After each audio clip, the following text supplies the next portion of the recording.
existe um ser humano que seja perfeito. Somos cheios de defeito e não temos direito de julgar ninguém. Mas tem gente que se acha tão superior, humilha e julga, esquecendo do amor, pensando que os olhos de Deus não estão vendo. Não existe um ser humano que seja perfeito. Somos cheios de defeito e não temos direito de julgar ninguém.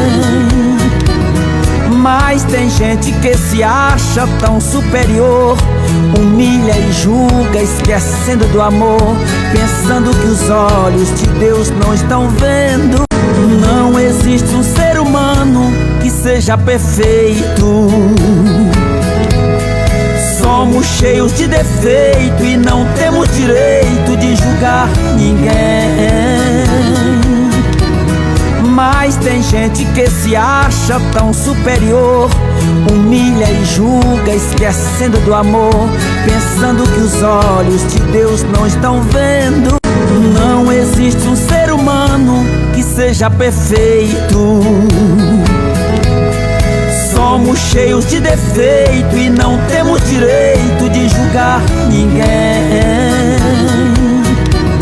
Mas tem gente que se acha tão superior, humilha e julga, esquecendo do amor, pensando que os olhos de Deus não estão vendo.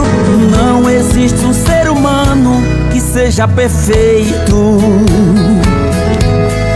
Somos cheios de defeito e não temos direito de julgar ninguém.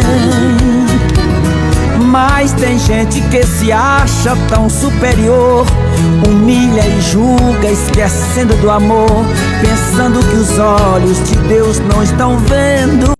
Não existe um ser humano que seja perfeito. Somos cheios de defeito e não temos direito de julgar ninguém. Mas tem gente que se acha tão superior, humilha e julga, esquecendo do amor, pensando que os olhos de Deus não estão vendo. Não existe um ser humano que seja perfeito. Somos cheios de defeito e não temos direito de julgar ninguém. Mas tem gente que se acha tão superior, humilha e julga, esquecendo do amor, pensando que os olhos de Deus não estão vendo. Não existe um ser humano que seja perfeito. Somos cheios de defeito e não temos direito de julgar ninguém. Mas tem gente que se acha tão superior, humilha e julga, esquecendo do amor, pensando que os olhos de Deus não estão vendo.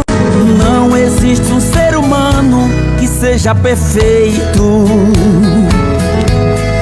Somos cheios de defeito e não temos direito de julgar ninguém. Mas tem gente que se acha tão superior, humilha e julga, esquecendo do amor, pensando que os olhos de Deus não estão vendo.